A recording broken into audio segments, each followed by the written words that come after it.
Oh, right. And Shut up. Can we do it here? Shut up. I'm laughing because you're going to do business to try it. Hey, listen, can y'all hear me? guys, good evening. What's up, everybody? So, Miko, you want to tell us why we on live today? Oh, we on live already? Yeah. God damn, you got me over here dancing in the bushes. Right, Right now, I feel like a peeping Tom looking over the bushes. Well, we on live because the fact is, again, Roxbury getting the short end of the stick. We get the invite this afternoon. And then people had to ask for permission to let us in to the conversation because we was excluded from the beginning. So I'll give a kudos to, State Rep Liz Miranda. I don't know if she contacted you guys this morning, but she sent me an invite requesting if I like to join the conversation. Hell yeah, I want to join the conversation.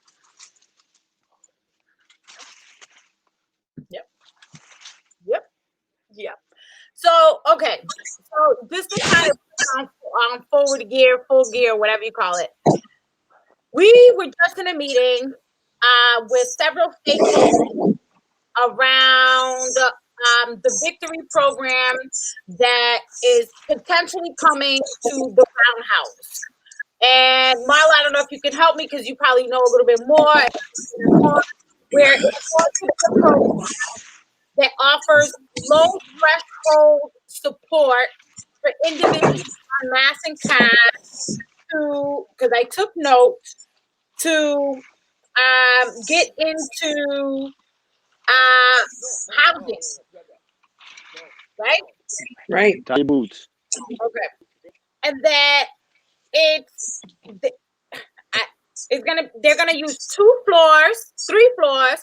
Out of 2 floors, it's going to be rooms for individuals to have their own room, right? 1 floor for a shared living space, so kind of like where people can go watch TV, the kitchen, or whatever the case may be. It's a hotel, so it's basically the hotel lobby. It's just me shoestring. And then it's going to be 24/7, 365 days. It's going to be staffed by case managers, social workers, clinicians, right? Yeah. It's going to have No clinicians. No clinicians. Nope. She said no medical staff. It's just going to be a space, housing. They're going to provide housing, and if the individuals choose to go into treatment, that's their choice. But it's not required for them to go into treatment. So this is pretty much giving them housing to get off of mass and cash, but then continue to navigate substance use disorder, and they'll provide some services, meaning they'll find outside resources who are going to provide them with that. Meaning, again, like you asked and others asked, what does that look like? And, from what I understood, there's no treatment involved with this program. It's more about giving them a roof over their heads to be able to come off the streets as they choose to. There's no set time. Doesn't sound like it has any parameters around the requirements. Doesn't seem to have any parameters around, entering some kind of detox program. It looks like it's just like, hey, here's a room. If you feel like going down the street and getting something, coming back and using it within the facility, we can't really say nothing. We're not monitoring who's using and who's not. All we're going to do is provide you with a space to call home. To my understanding, I can be, correct me if I'm wrong. Hopefully they'll email us the full detail, the business proposal that they presented to the state to be able to get this funding. And then to use that specific space within the city of Boston. Is this going to be a licensed program? Is it going to be, again, the questions keep rolling. As we talk about it, more and more questions happen. Marla asked a great question. How are you going to screen people into the program who are going to be the residents? How are you going to pick them? Are they going to be Bostonians, or are you just going to walk down the street and go, any, meeny, miny, mo, catch a tiger by the toe? Right. And I don't think we got a very satisfactory answer on that. You know, I mean, are you going to screen them in terms of, you know, background checks? Are you going to screen them in terms of, you know, outstanding warrants? I mean, there's a lot of, you know, there's a lot of sort of innocent people down at Mass and Cass, or people who've just found themselves in a really crummy situation, you know, somewhat through their own doing, but however it happened. But there's also a lot of bad people down at Atkinson Street and at Mass and Cass who are taking advantage of people and who are out of their homes, who are homeless they've been thrown out of their home because they're dangerous, or they've been thrown out of their home because they're abusers. And that's, you know, I don't feel like we got a satisfactory answer on how they're going to screen people who are going to be living there. And that's a worry to me as a resident of this neighborhood. For me, like, I think the biggest thing for me I was worried about is that we're going to have another program without the fundamental needs of really stabilizing people, which is the social emotional supports. How are we giving people the mental wellness services? How are we treating that? Like, you know, I also wanted to know, like, are they going to be dispensing medication? Is this going to be another location that's going to turn into another methadone clinic where they're going to offer methadone? Like, you know, like, I mean, I took as many notes as possible. You know, Sheila Dillon from the city of Boston was there. What's Sheila Dillon's role again?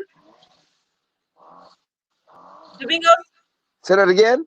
What's Sheila Dillon's role for the city of Oh, Boston? she runs the department for housing for the Okay. city of Boston. She And deals then Marty Martinez was there, who's the chief of what? medical. Excuse me. Sorry. Of health. Health. Yeah. Okay. He's the health commissioner. Mm-hmm. COVID. I don't know. And again, you know, I get tired of hearing COVID as an excuse to why we in Roxbury keep getting the short end of the stick. Like, oh yeah, because of COVID, we're just gonna stick it in Roxbury. Because of COVID, we didn't find any place to put it. Listen, take it to the waterfront. There's hundreds of units available on the waterfront that they can go into. And again, you know, there was key statements made where this funding is for a program within Suffolk County. No one else in Massachusetts is applying for this. Only Suffolk County. Mm-hmm. They can't take it to Winthrop or Revere or Chelsea. That's Suffolk County. Why got to be Boston? Why got to be right here in Roxbury? And it's being, Marla, can you talk about like how it's going to be funded? It sounds like it's being funded by state funding, COVID relief funds, Mm-hmm. right? And COVID. and potential federal funds. It's the first that I've heard about the funding was in the meeting today. So I heard what you heard. So like you said, state funding, some federal funding. I think Victory Programs brings up some of it themselves, but by and large, it's like, you know, nonprofits. They get grants and money from the government and whatnot. And I just feel like there's a lot to be concerned about. I mean, the idea as a concept is a good one, but once again, it's just slamming another thing in an area that's already saturated. We have that. Right. That's what I mean. The engagement center is supposed to engage people and say, hey, listen, you need housing? Let's get you into housing. You need treatment? Let's get you into treatment. But again, as we've been saying, the nonprofit sector is taking control of this profit over people's pain. And, you know, folks might not like how we address our concerns. But again, we live here. We was on Atkinson Street till about 10:30 last night. We watched another church group who happened to be Cape Verdean. I was so like speaking Spanish to them because again we all look alike, right? And then the lady replies in Cape Verdean, and I'm like, but could y'all tell us where they're from? They're always in uniform, like they all had the same aprons. They looked uniformed, and they were giving out food and care packages. And you know, I was just telling them be careful because of the violence going on Atkinson Street. You're down there doing a good deed in your eyes, but then turn around, you get robbed, you get mugged, you get assaulted. The officers are not walking the beat because they're told to stay in their cars unless otherwise, right? So we're asking an officer if the new protocol is on Atkinson You want me to Street, focus? and that's the new protocol. No more shuffling from Mass Ave connector to Atkinson and back and forth all day. Their new protocol is to leave them on Atkinson Street. Period. Oh, yes. We forgot to say that yesterday. Marla, did we tell you this? Yeah. So we spoke to an amazing officer who, first of all, was super duper nice. Welcome to the conversation. And you know us, we asked the real legit questions like, what do you guys do? And officer after officer said, we're told to basically, lack of better word, sit here and babysit. And making sure now the new protocol given to them is that they're not supposed to leave within the vicinity of Atkinson Street, and I'm assuming like the McDonald's area. And if you notice, the next to the gas station, Mingos, you know how they had that tree where when one time we were passing out the waters during the heat wave, there was that tree where that African American man was having an overdose, and we witnessed Boston EMS take the crystal meth and dump it in the sewer. They cut that tree down, so now there's not a tree over there. So I just, for me, it's management. It's management, and it's management is management. Half of the programs on Mass and Cast are poorly managed.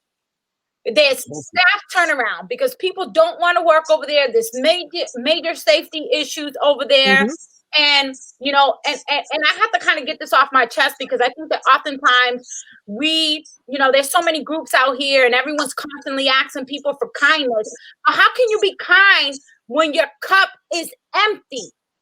When your community is suffering?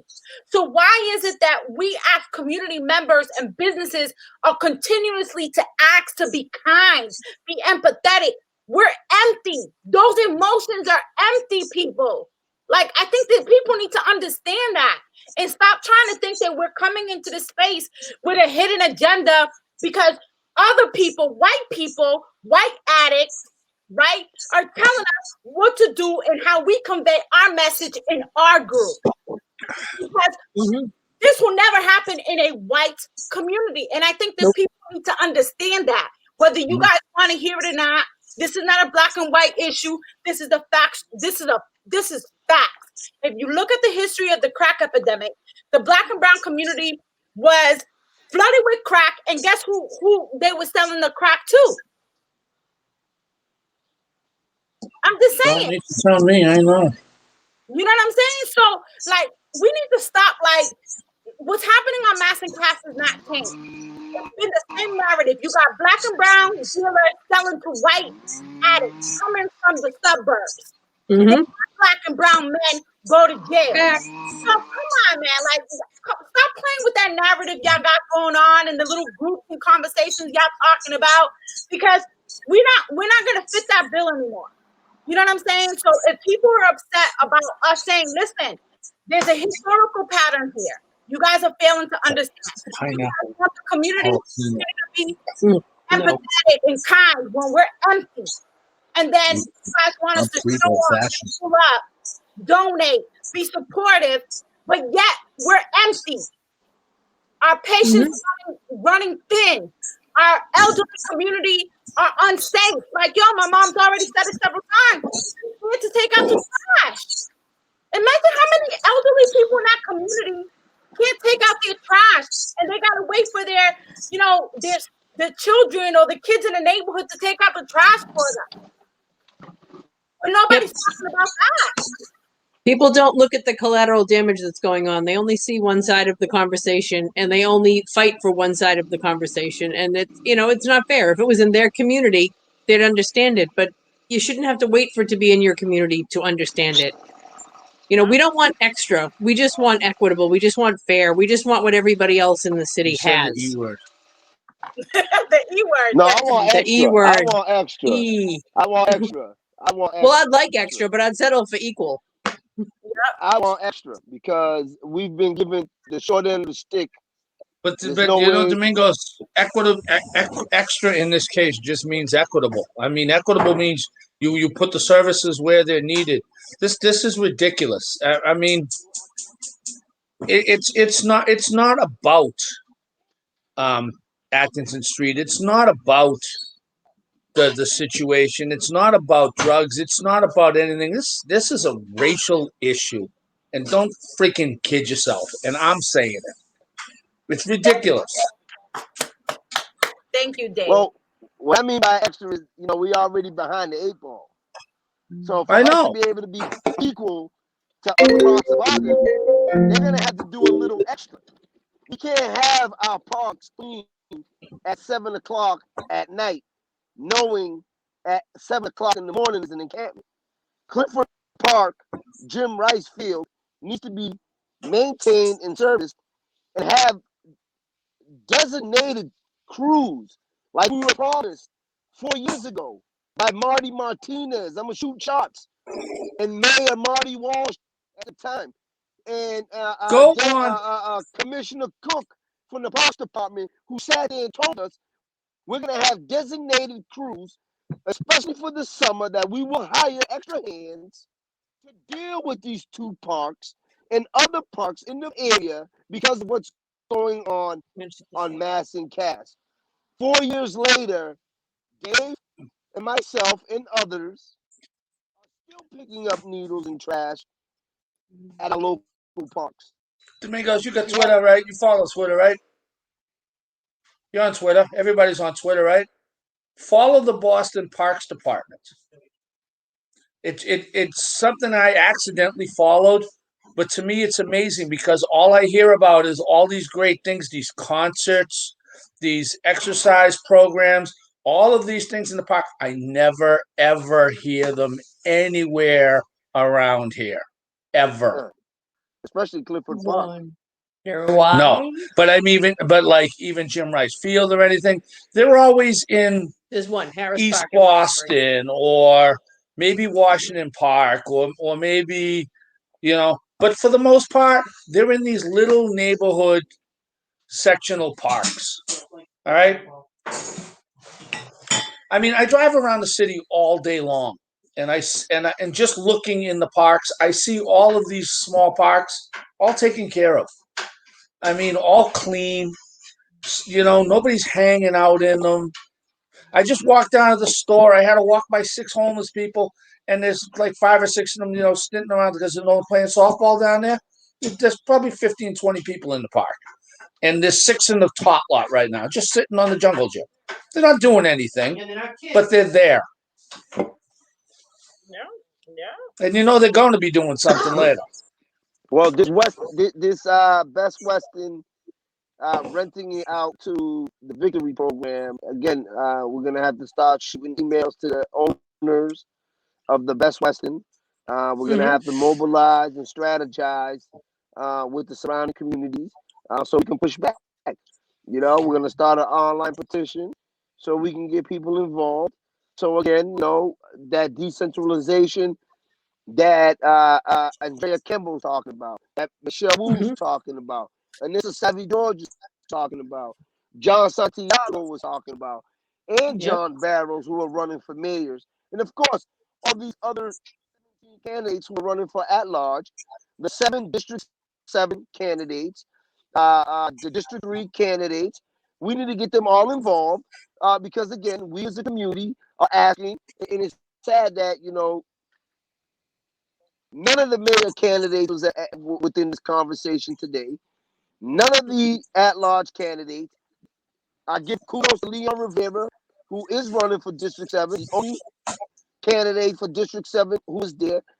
Frank Baker, I'm not a fan of Frank Baker, but Frank seems to show up for his South End side of the constituent list. The Roxbury side, he ain't say 2 crickets about. Terrible. It's his headphones. And when Rep Liz first talked to me about this, she made it sound, and I think this is how they made it sound to her, that this would be housing for people after detox, post detox, who weren't ready for independent living yet. Now I don't know if she was misled. I'm thinking she was. She lied. But hearing that these are people who haven't even gone through detox, who have no intention of going to detox, and haven't for 3, 4, 5, 6, 7 years. Well, what in the world is keeping them from doing it, except the fact that they just don't want to? And that's the part that worries me. I mean, I wouldn't be thrilled about the idea for supportive housing, first of all, but I would accept the fact that if we want to get people off the street, this is what we have to do. So if someone's gone through detox and now they need somewhere to live, that 14 to 35 people could live here and they're, we'd support them. I wouldn't be doing, dancing a jig over it thinking it's fantastic, but I get the idea. People have to live somewhere, and if we want to lead on this, then that would be fine. But I'm very concerned about the fact that there's no detox involved. It's just people who used to live here on this side of the street, and now they live here on this side of the street, and all the problems that they had on Atkinson Street, they're very likely to drag with them. Their friends, their drug dealers, people who don't like them, people who are waiting outside to, settle a beef with them or whatever's going on, or to get paid back for the check that they borrowed from, or all the other situations that we know go on over there. So now instead of being, isolated on Atkinson Street to the extent that that's, an isolation, fine, but now you're dragging it into the community's neighborhood, just like Mr. Lim from Sunoco said, or I don't know if he said it, but somebody said it in relation to him. You'll be dragging people over towards his business, towards Newmarket Pizza, towards, everything that's, struggling to stay alive on this side of the street. And, I just really don't think that's a great idea. New Jack City. Okay, stop. Oh, and it's so funny. That's the No, first. they went to jail. In New Jack City, they went to jail. Mm-hmm. That's right. You got to remember that. This is The Wire. This is The Wire, not New Jack City. The Wire. Mm-hmm. Yeah. Well, in the 80s, we had a name for places like that. They were called the Crack Hotel. And there's laws against crack So, hotels. a little bit of history, right? China and England's first dispute was over the opioid dens, Opium dens. where England would bring bales and bales and bales, because that was one of their top items being sold into China, until the government was like, no more.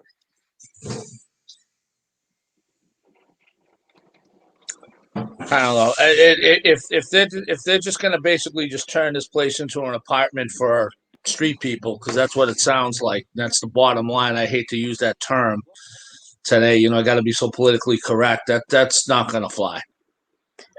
No, what about security? Is they're going to provide security? They said they are, but I don't know that they'll be providing the level of security that Pine Street Inn provided. Pine Street Inn did a very good job when they had their people here for the year. And I'm like curious to what this is the thing that I'm struggling with in a lot of these conversations is the businesses are trying to stay afloat. They may not have the money capacity to hire their own personal security service.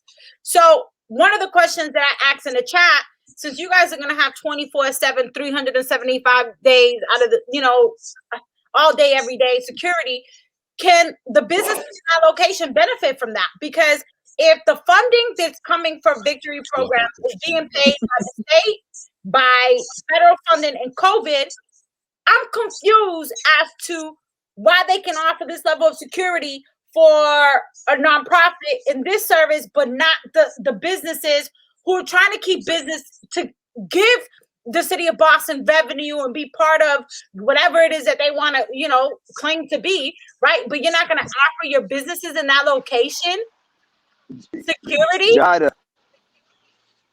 Jahida, you asked about the 400 rule.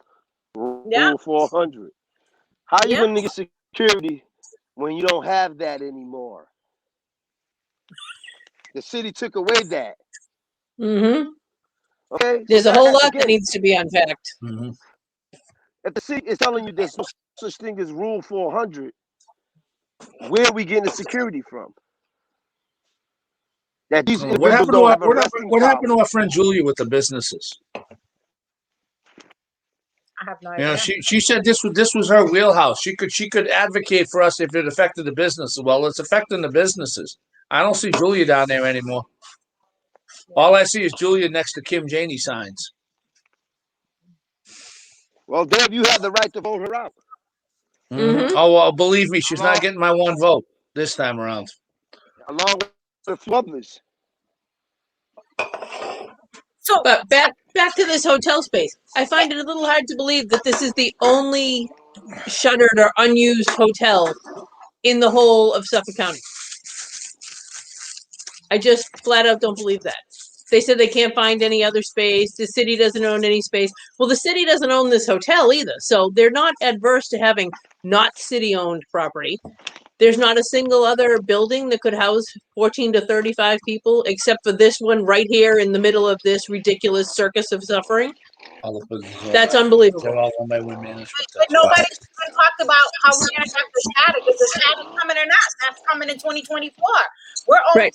already in July. 2022 is on the door. Mm-hmm. In 2 more years, we're gonna have the static. There, if I'm not mistaken, and Domingos and Marla help me out here, the contract is only for a year. Right. The Victory program for a year. So in the meantime, we still have another year before we even 2 more years before we even wait for the shots to come down over there to that location. Right. I just kind of feel like people are playing with as many ideas as possible. And I kind of feel like it's to a point that they're trying to play it in a way that they're going to say, listen, we tried all of this. We tried a year program here. We waiting for Shattuck to come here. Now we have no choice but the safe consumption site, right? Because I feel like that's where everybody's trying to put all their eggs in the basket. And meanwhile, I'm following several Twitter accounts and following San Francisco, whatever. You should see the amount of tweets that go out about how the crime increased in those communities. Although everybody wants to talk about that it's overturning overdoses and it's helping with the harm reduction. Listen, nobody's opposed to that. We want people alive. That's not what we're saying. The problem is, people, is the crime that comes with the service. So you cannot sell people something while also causing harm and putting other people's lives at risk. That don't make any sense. Nope. And it's not It's that an we're opposing to it. We're just trying to figure out, okay, great, we're going to save lives. That's a priority. But then but at what expense? So And that's the problem. At what expense? Yep, people are gonna get stabbed. People are gonna get shot. To the day, I'm trying to figure out who funds safe consumption sites. Who's funding safe consumption sites? Hey guys, I gotta jump off. My phone's about to die. But again, we'll continue this conversation. The reality is, we need to mobilize residents, especially the ones who are dealing with this in the Roxbury side of the city. Because again, there's no community agreement. There's no business that comes into a community without a community agreement. There's no way in the world they're going to allow another liquor store or another sub shop or another anything into our community, even when we ask for it. They still need a community agreement. So our pushback is, and it sounds like the city's already given them the green light. Yeah, that's what we have to find out. Is this a done deal already? And if so, we need to figure out how we cope with it. If it's not a done deal, we need to push back very hard on what exactly their plans are and with all full reveal of details, not, well, we'll talk about that later excuses. We need to talk about all of it right now. Yep. Well, it's been real, y'all. So we just wanted to give you guys an update. The Victory program is trying to lease out or rent the space over there at the Roundhouse for a year to offer transitional housing for about 14 to 35 individuals off of Mass and Cass. They are not, I want us to kind of make sure you sit on this. It will not offer detox. It's literally transitional housing. So individuals right off of Mathencast can get into this space. And then if they require detox and they require any medical facility, Boston Medical Center is still going to be a go-to. The Boston EMS is still going to be go-to. And clearly So the Boston... they're not even going to provide anything there. Is that what you're saying? No. So they're not going to provide none of that stuff there. They're just offering services, transitional services. So it's not gonna be- as they please. It's going to be like it's gonna be fully staffed 24/7. Managers, like Mingo said,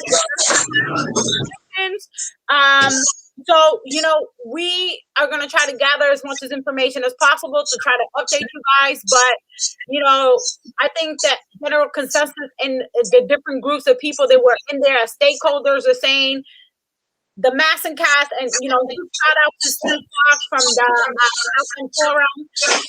About one critical element that in the Mathencast report was released last year by Marty Walsh, specifically stated that they were going to decentralize. And I want to give Mr. Fox that shout out because he brought that up, and it's literally stipulated in the Mathencast update report.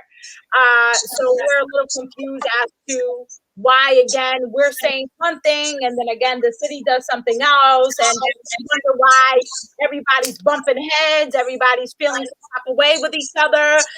Groups are against each other. It seemed like the addicts want to argue with residents now. They want to remove us from the conversation, which is not going to happen. So this is where we at. This is where we at, guys, and we'll get you guys posted. Yep. So good night, guys. Night, folks. Night. Good night. Night, guys.